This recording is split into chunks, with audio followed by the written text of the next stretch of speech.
She betrayed me. I wish I could dress it up in softer words, but betrayal doesn't leave room for poetry. It was simple, brutal, and final. One evening, I walked into our apartment with a bag of groceries and a smile that didn't last more than 10 seconds. Her phone buzzed on the counter, a name I didn't recognize, a message that read, "Last night was perfect. Let's do it again."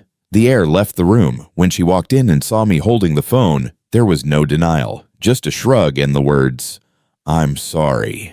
I don't think I love you anymore." I didn't fight. I didn't yell. I simply picked up my jacket and left. My friend Ethan answered the door before I even knocked twice. He saw the look on my face and knew. "Spare room's open," he said. That was all. I collapsed on the bed and let the dark swallow me whole. But life has a way of sending people to you when you least expect it. For me, it was Ethan's mom. Linda was in her late 50s, silver in her hair, sharp eyes softened by kindness. She showed up the very next morning with a casserole in one hand and a bag of groceries in the other. "Eat," she ordered, like I was one of her own kids. I barely managed to thank you. She didn't press. She didn't ask questions. She just made sure I had food in front of me and that I ate it. That night, she came back with her friend Rosa. Rosa was warm and calm, a woman who spoke like she'd survived storms and knew exactly how to stand steady in the rain. They didn't ask me to tell the story. They just sat in the living room, talking about their day, pulling me gently back into the world with small, ordinary details. Over the next few days, Linda and Rosa became constants. They gave me little tasks: wash the dishes, sweep the floor, fold some laundry. At first, it felt silly. Me, a grown man being told what to do like a teenager, but I realized quickly they weren't giving me chores. They were giving me anchors. When your life collapses, the hardest part is deciding what to do with your hands. By day 4, the apartment smelled like fresh lemons, and for the first time in weeks, I felt like I had done something right. One night, Rosa found me sitting on the edge of the spare bed with an old photo in my hands, me and her, smiling in some better time. My eyes burned. "Why does it still hurt when I know she's the one who ruined it?" I whispered. Rosa sat beside me. "Because you're grieving what you thought was true," she said.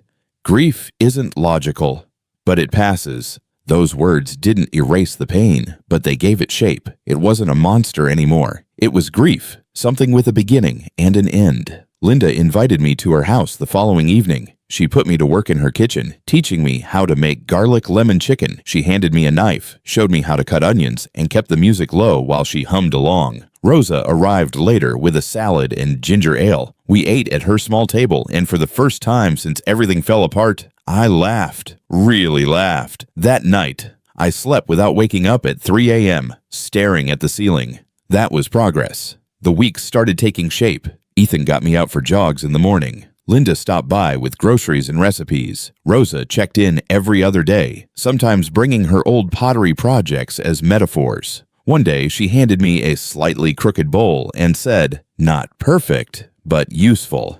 Like healing, I started to believe her. Then came the hardest part, going back to my old apartment to collect my things. Ethan came with me. I thought I'd be furious, but instead, I felt detached, almost calm. I packed my books, my clothes, my tools. I left the coffee mug we'd bought together, left the plant we'd chosen last spring. She could have them. I was done carrying scraps of a story that no longer belonged to me. That night, Linda hosted what she called a rescue dinner. It wasn't a celebration, just pasta, bread, laughter, and a small fire pit in her backyard. "Bring something to burn," she told me, "something you don't need anymore." I brought a letter I had written in the first days after leaving, pages of rage and heartbreak I never sent. I fed it to the flames. The paper curled, turned to ash, and disappeared into sparks. For the first time, my chest felt light. From there, life slowly grew roots again. I saw a counselor Linda recommended. I started jogging more seriously. I learned 3 of Linda's recipes and Rosa's lentil soup. Even helped patch a leaky faucet in the neighbor's house in exchange for brownies. Each small act stitched me back together. Then, out of nowhere, my phone buzzed. Her name. A long message filled with regret. "I made a mistake. I miss you. Can we talk?" I stared at it for a long time. A few months earlier, I would have answered before finishing the first sentence. But now I had clarity. I typed one line, "I wish you well, but I'm moving on." Then I blocked the number. The next morning, I told Linda and Rosa. They didn't cheer or lecture. Linda simply said, "Good. She lost something she'll never get back." Rosa handed me a mug of coffee and added, "You chose yourself." That's what matters. I realized then that forgetting her wasn't about erasing memories. It was about no longer letting those memories define me. It was about choosing my own worth over someone else's betrayal. Linda and Rosa didn't just feed me meals and chores. They fed me strength. They reminded me I wasn't broken, only bruised, that I could rebuild. And I did. She betrayed me. I moved in with my friend, but his mom and her friend, they helped me remember who I was and helped me forget the woman who tried to make me believe I was less.